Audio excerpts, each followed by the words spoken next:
Muy buenas tardes con todos. Les saluda el doctor Sánchez, yo soy médico internista.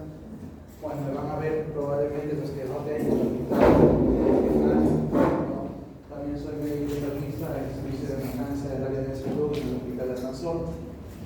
Así que, bueno, para efecto de esta primera clase vamos a iniciar con bioseguridad, un tema bastante importante, ¿ya? Y a pesar de que relativamente es corto para su currícula, pero de todas formas igual tiene que conocerse, ¿no? Y esto más que todo ha cobrado cabida desde los últimos años, así no es hasta que nos golpea la ola de la pandemia del COVID-19, ¿no? Y en donde nos hace ver que no estamos lo suficientemente preparados para poder afrontar contra virus de tales como fue, pues en este caso SARS-CoV-2, ¿no? Y que nos llevó a la vida de varias personas. Y esto nos ha enseñado que ya deberíamos de dejar nuestras precauciones, nuestras medidas de bioseguridad en el área hospitalaria para poder igual integrarla y evitar la propagación no solamente de SARS-CoV-2, sino de otros organismos que actualmente incluso ya están con escala de la resistencia. Los objetivos para el día de hoy es que ustedes puedan al menos explicar los principios básicos de la bioseguridad, conocer estas medidas de precaución y sobre todo conocer los pasos adecuados para la contratación de su RP, por si ustedes van a la área hospitalaria y están en contacto directo con los pacientes. Entonces, para efectos de esta sesión vamos a hacer que ustedes puedan opinar acerca de algunos ejemplos, acerca de algunos... Buenas tardes, si te sientas ahí. Acerca de lo que es la definición de lo que es la bioseguridad. Entonces, vamos, doctor, díganos qué define usted por bioseguridad. Bueno, bioseguridad sería los materiales con los cuales nosotros nos protegemos mediante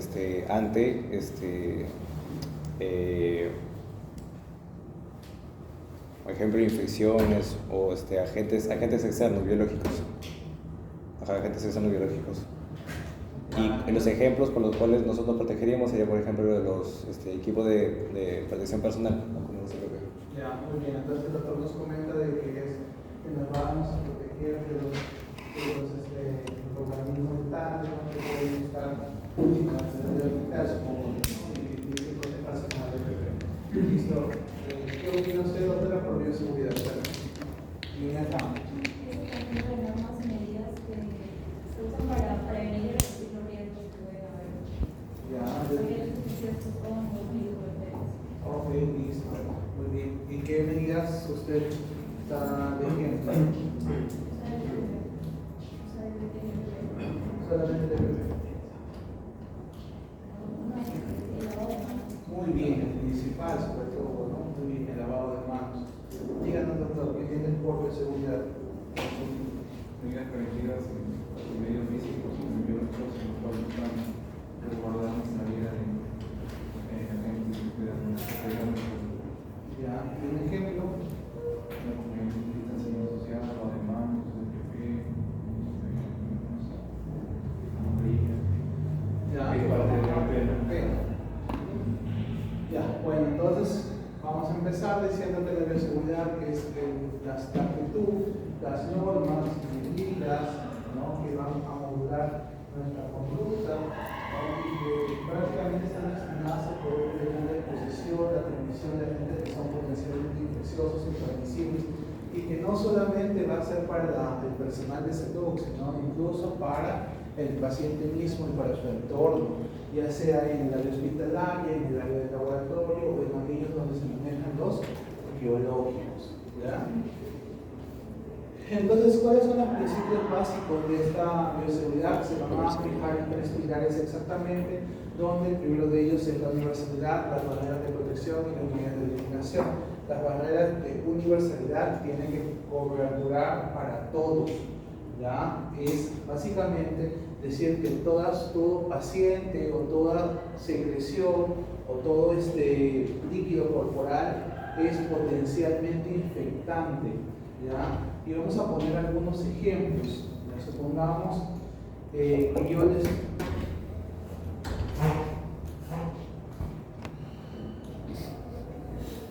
Primera clase.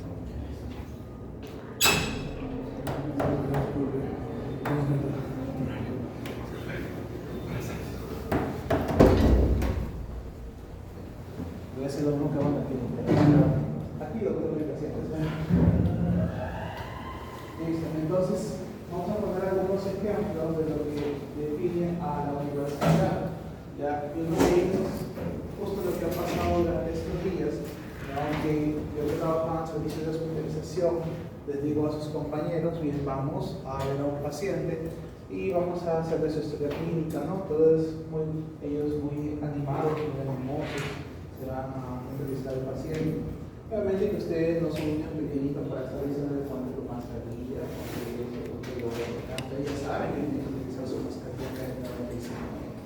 Entonces, obviamente, mientras que nosotros vamos hablando con el paciente, vamos descubriendo que tiene un problema a nivel cervical, ¿no? Y resulta que es un mal de Koch, ¿no? ¿Qué es el mal de Koch? Es una tuberculosis ósea, ¿no? Ah, doctor, las tuberculosis extrapulmonares no se contagian con la vía respiratoria. Ah, qué bueno, pero nadie dijo que no tenía tuberculosis pulmonar. Y para poder descartar que tenga tuberculosis pulmonar, nos faltaban las vaciloscopías. Entonces, todo paciente potencialmente infectante, no necesariamente porque tenga otra enfermedad. Supongamos, ya les pongo un claro ejemplo de algo que quizás le pasó a un colega en la clínica donde yo trabajo. En la clínica llega una paciente que tiene un diagnóstico de un cáncer de meninges y que ha hecho extensión incluso hacia la región facial, ¿no? A hueso. Así que le han hecho una resección de toda la cara prácticamente y ha quedado como un tamponcito, ¿no? Y obviamente está como un belastomédica por el dolor. Es una paciente aparentemente que ya ha sido operada, está en quimioterapias. Entonces tú dices, bueno, ¿no? Ya sabemos que la paciente siempre llega por dolor, pobrecita, entonces hay que darle su analgesia. A veces cuando se le elimina o se termina su belastomédica, pues hay que tratar de cambiarle o continuar el medicamento, ¿no? Pero ella viene y está yendo de Lima a Chiclayo, Chiclayo a Lima, porque la clínica ya le da la sede porque da también su tratamiento. Así que todos ya sabemos, la conocemos en realidad. Entonces mi colega dice, ya no se preocupe señora, todo está bien. Y como lo quiere bastante el colega le dice, gracias doctor, abrazo. Entonces, señora, ¿está con la tos? Sí, recién, doctorcito, me ha dado la tos. Bueno, deja a mí. Y obviamente pues le estoy dando de alguien, le iba a dar con su medicamento porque ya le había pasado prácticamente su emergencia. Entonces yo me voy con mi mascarilla y le digo, señora, ¿de cuándo está con la tos? No, recién me ha vuelto a dar, porque hace un mes que ya estaba que ya no podía ni respirar. Y le digo, pero porque estabas con tos. Y me dice, no, pero ya me están dando mi medicamento. ¿Y qué medicamento usas? Isoniazida, rifampicina, giracinamida, que voy a utilizar. Solamente isoniazida, rifampicina, porque tengo medicina y la también. Entonces, obviamente con eso que están pensando ustedes, tienen tuberculosis pulmonar. Me voy a revisar su historia y efectivamente tenía tuberculosis pulmonar. Entonces, moraleja, todo paciente se venga por lo que venga, se puede ser infectado o tener cualquier enfermedad, así que hay que tratar de protegerse. ¿Ya? Un claro ejemplo, lo que hacemos con los internos de medicina o las enfermeras, ¿no? Les decimos, yo por ejemplo en salud, las enfermeras nos ayudan bastante cuando toman los ARS. En el caso del hospital regional son los internos, o a veces ustedes que también nos apoyan. Entonces vayan a tomar una gasometría. No, nada. La prenden, la pinchan, o en impresión, 5 minutos, 3 minutos, y se van para que la procesen. Pero algunos de ustedes, pues quizás tienen la mala costumbre de encapuchar las benditas agujas. Entonces, ¿qué hacen? Y por ahí se le va y se le escapa y se pinchan con la aguja. Pero como ustedes han sido internos recibiendo este paciente, saben que el paciente viene quizás por un HLA, viene que no tiene ni hábitos ni de alcohol, ni hábitos de drogadicción, no tiene enfermedades, ni diabetes, presión alta, asma, nada de eso, no tiene nada de eso. Listo, paciente varón de 40 años soltero, y ustedes dicen, ya no se preocupe, todo está bien. ¿Va bien o no va bien? No, ¿verdad? Porque nadie sabe la vida de los demás y probablemente este paciente no se tiene un órgano o es polígamo. Entonces, supongamos que sea polígamo y que tenga VIH y no les haya dicho. Entonces, en eso consiste el principio de universalidad. Toda persona o líquido es potencialmente infectable. Y para eso es que también nosotros utilizamos el segundo pilar, que es la barrera de protección, donde vamos a poner, pues obviamente, nuestro manilón, que es lo que ustedes llevan normalmente, nuestra mascarilla, que bueno, para esta rotación solamente es con KN95 o N95, si es que hay pues, contacto con lo que son aerosoles, los lentes protectores y los guantes, obviamente, para poder realizar la herramienta para lo que son líquidos corporales.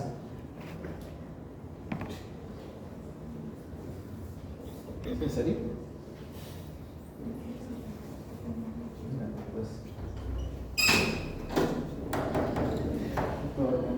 Y la primera y la última.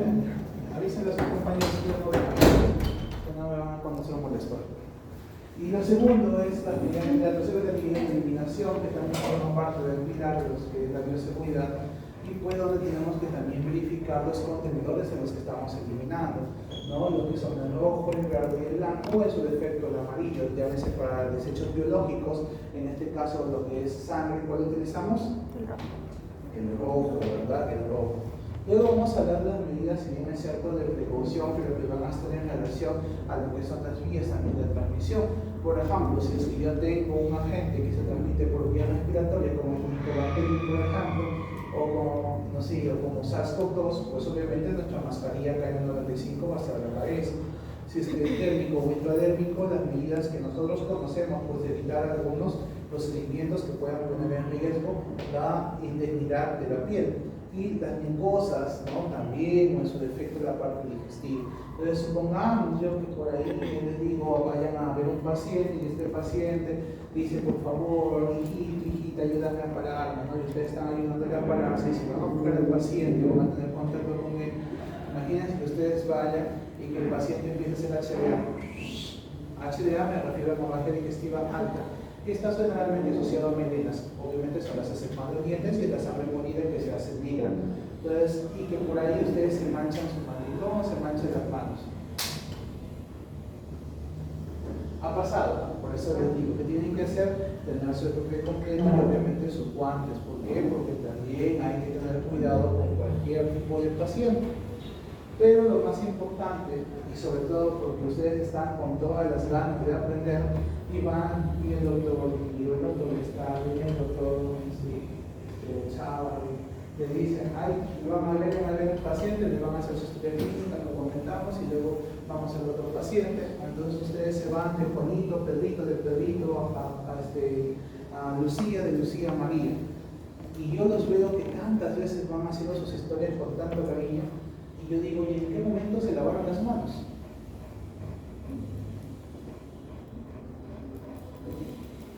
Porque no se lavan las manos, ¿no es cierto? Ni siquiera se han lavado las manos. ¿Y qué vamos a conseguir con eso? Bueno, entonces vamos a hacer algo más interesante y ponerlo de ejemplo. Primero, que yo con haber visto a Juanito, ya le llevé los mismos virus de Juanito, se los he llevado a Lucía, se los he llevado a María, se los he llevado a Pedrito, por no lavarme las manos. Si el paciente empieza a tener un problema, empieza a decaer, no necesariamente por su enfermedad, sino porque probablemente se contagió de los efectos contagiosos que ustedes mismos le regalaron a alguien y tocar al otro paciente. ¿Quién tiene la culpa? Exacto, por no lavar las manos. Pero obviamente que eso no sería lo catastrófico, porque lo catastrófico es que muchas veces nos lavamos y nos vamos directamente a la casa. Y en la casa aquí nos espera la mamá, el papá, el abuelito, la abuelita, el perrito, ¿no? Y obviamente, ¿qué es lo primero que hacen? Sacan el pecho porque dicen, mi hijo, mi hija es médico, para se va y los abraza, ¿no? Y de pasado ya les regalaron sus libros a la mamá y al papá. ¿Y es por qué? Porque no se lavaron las manos. Por eso es que es importante que cuando vayan al hospital y vean a un paciente antes y después el lavado de manos.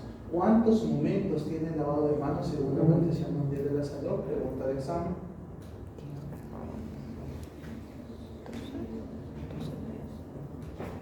Y dijeron 11 luego anterior. 20 minutos. 20 no se van a sacar, pero 5 momentos tiene el lavado de manos. Estamos hablando de momentos, no de pasos. ¿Ya? ¿Cuáles son los momentos de lavado de manos? Antes de tocar al paciente, antes de realizar una tarea aséptica, antes de contacto con fluidos corporales, después de tocar al paciente y después de tener contacto directo con el medio del paciente. ¿Ya? Listo. Entonces ya se dieron cuenta. ¿Y por qué doctor el contacto?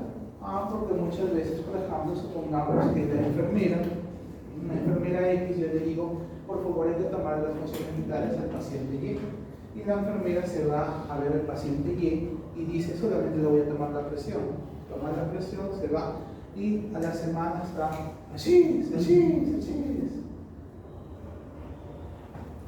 Y este paciente tenía influenza.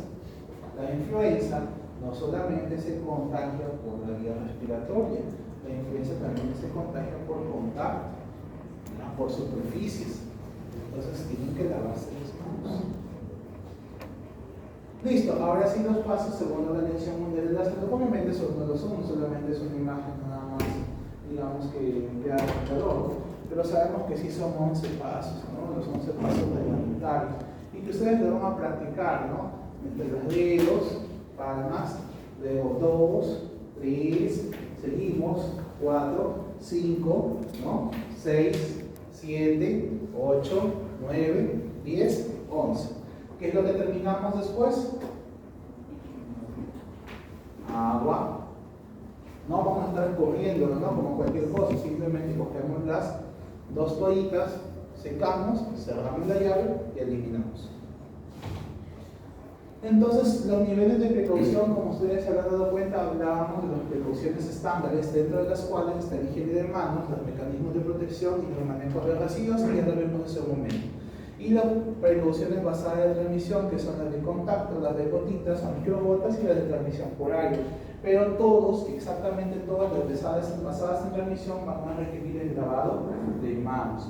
Entonces vamos a empezar por las precauciones de contacto, donde van a requerir que haya higiene de manos, el uso de guantes, el uso de lo que es las batas desechables, el material clínico y las visitas restringidas. Para aquellos microorganismos como son, por ejemplo, bacterias multiresistentes, entéricas como Clostridium difficile, hepatitizar, rotavirus, la parainfluencia y la influenza están acá, por si acaso las de contacto entre los virus, el recién estreptococo de grupo A, super diseminado.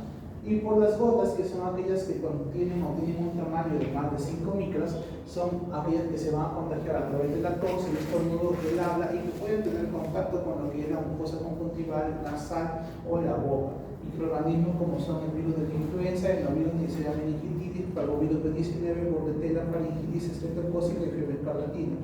Y también, por qué no decir, hasta el mismo SARS-CoV-2, que vamos a tener aquí las precauciones respiratorias que son de menos de 5 micras y que son las gotículas que van a permanecer elevadas en el aire por largo tiempo y que pueden incluso ir o viajar a grandes distancias.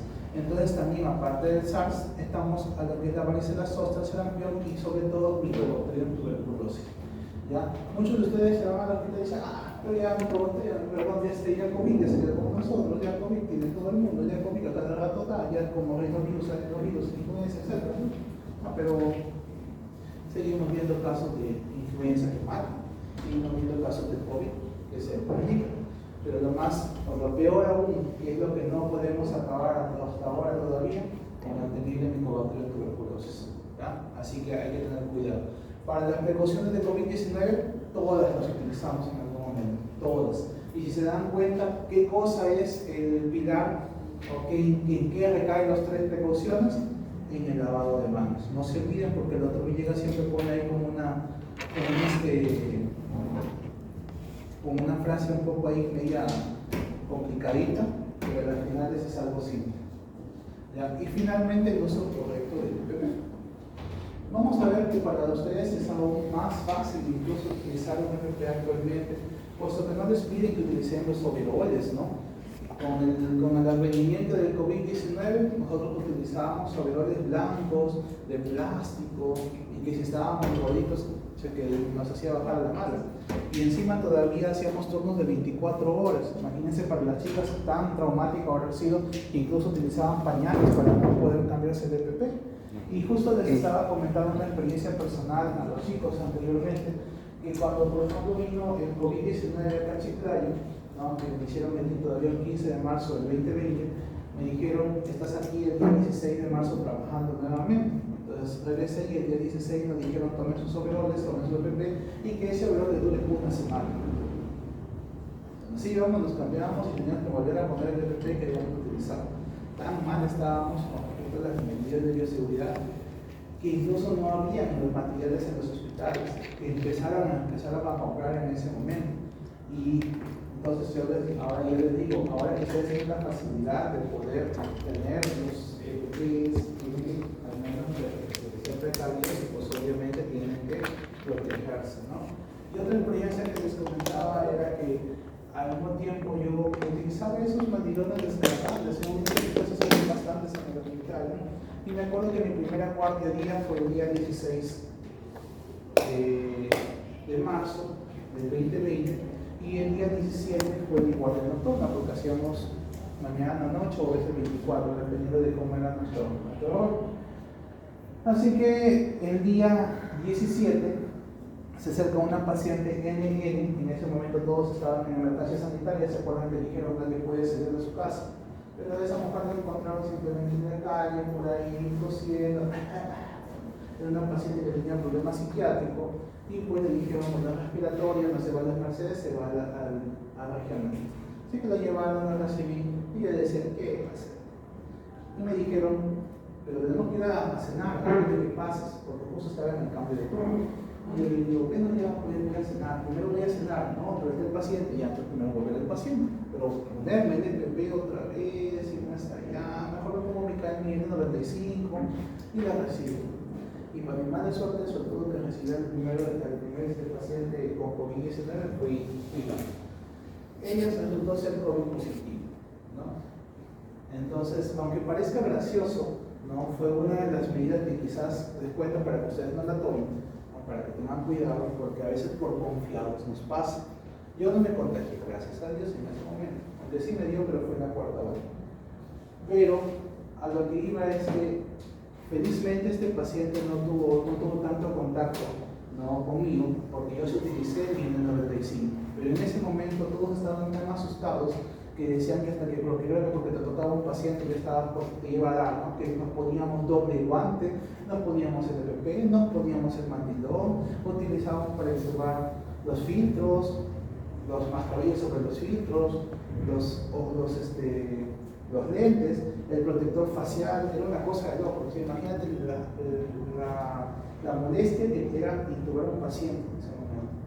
Entonces, por eso es que para no llegar a esos extremos debemos de conocer las medidas de transmisión, los organismos a los que estamos en acecho y sobre todo que tenemos nuestro equipo de protección para poder cuidarnos no solamente nosotros, al paciente y a nuestros familiares, ¿ya? Entonces de ahí en adelante no los quiero ver con mascarilla simple, viene un paciente en piso, si los veo, por ahí les voy a jalar las orejas, es KN95 o N95, ¿ya?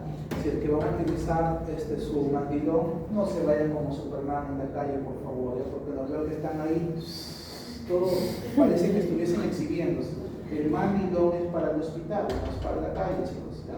Y ese mandilón se lava solo. No lo vayan a lavar con el jean, con la blusa, con la camisa, porque eso va a llevar a los microorganismos igual. ¿Ya? Y por favor, eso sí, tengan cuidado con sus familias, ¿no? Sobre todo con ellos, porque Ahorita hay una alza de influenza, hay una alza de influenza, de COVID, como si nada. Listo.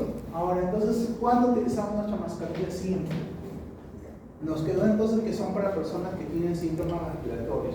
No que yo les voy a evaluar, no. Sino, por ejemplo, si yo tengo un síntoma respiratorio, estoy con tos, uso mi mascarilla yo para poder evitar que las partículas puedan ser más suspendidas en el aire, ¿no? Entonces, esos son personas con síntomas respiratorios. Lo segundo, el personal de salud, pero que va a evaluar personas que no tienen enfermedades respiratorias. Llámese, por ejemplo, con diabetes, hipertensión, ¿no? Enfermedades crónicas que en realidad no son transmisibles. Entonces, ellos generalmente podemos atenderlos con una mascarilla siempre. O para el público que va a tener en contacto cercano con otras personas en el mercado del transporte o en medios abiertos en el contexto de enfermedades respiratorias. Y el uso del respirador de 95 o KN95, y a propósito de eso, es una pregunta que hizo el doctor Villegas en los años pasados, la diferencia entre una KN95 y una KN95. Ahí se lo dejo para que lo lean.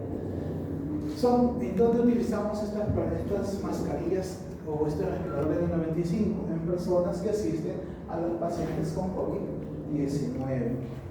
O personas que tienen a los pacientes, sobre todo sintomáticos, respiratorios o durante procedimientos que generen aerosoles. Por ejemplo, aspiración de secreciones, intubación orotraqueal, ¿no? Broncoscopías, tenemos que utilizar nuestras mascarillas. ¿Y cómo se coloca? Pues obviamente tenemos que utilizarlo como si fuese, ¿no?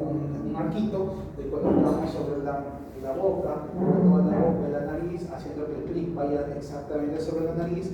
Colocamos el primer cordón en la región nucal, el segundo cordón en la región craneal y finalmente amoldamos el clic a la nariz para que pueda estar en el centro y al menos permitir que esté prácticamente cerrado. La secuencia para poder colocarse el EPP no solamente que va a consistir en un mantilón nada más, sino en todo el conjunto de utensilios que tengamos.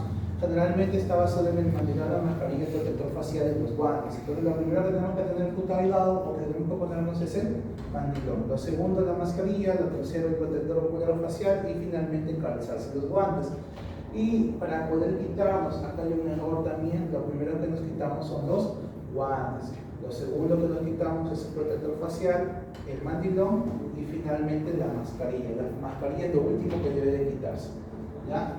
Entonces, para que nos quede, al menos para el día de hoy, es que los principios básicos de la bioseguridad son la universalidad, las barreras de protección, las medidas de eliminación, la higiene de manos, que es la principal medida de bioseguridad, la más rentable, la más fácil, la más rápida, la más económica, así viene en el examen, de poder realizar, ¿no?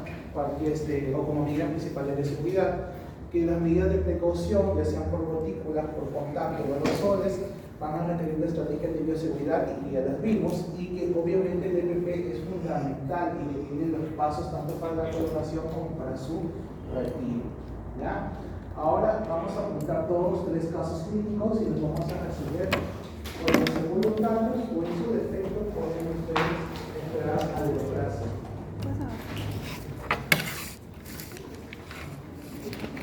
Apuntamos entonces en el caso clínico.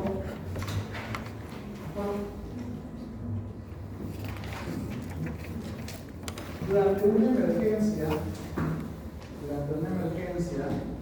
se derrama sangre en el piso. Durante una emergencia, se derrama sangre en el piso.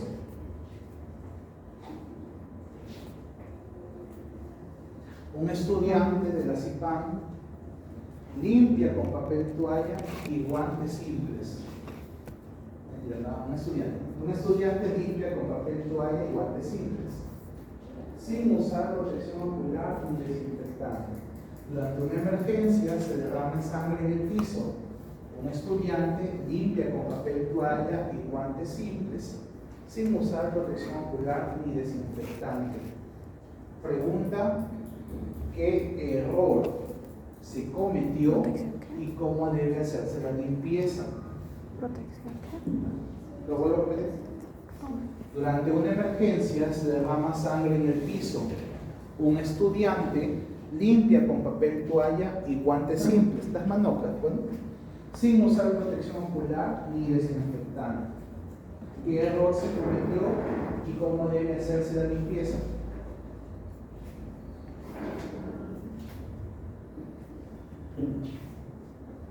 ¿Ya? Siguiente. Un médico evalúa a un paciente. Un médico evalúa a un paciente con tos crónica y hemoptisis. Con tos crónica y hemoptisis. En un ambiente cerrado sin mascarilla N95. En un ambiente cerrado sin mascarilla N95. Posteriormente se confirma tuberculosis pulmonar. Posteriormente se confirma tuberculosis pulmonar.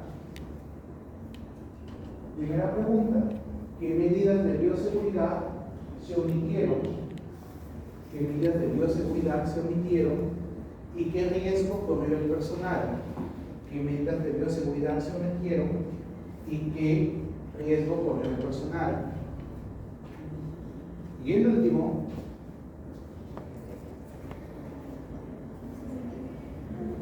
¿ya?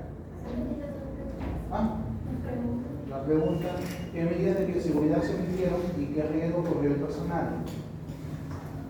La siguiente: durante la toma de muestra de un paciente,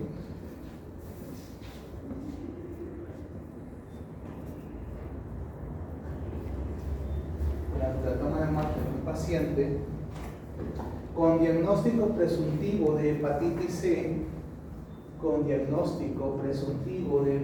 C,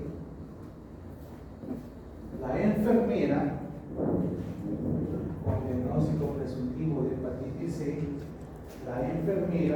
sufre una punción con aguja usada. Limpia rápidamente el área con alcohol y sigue trabajando.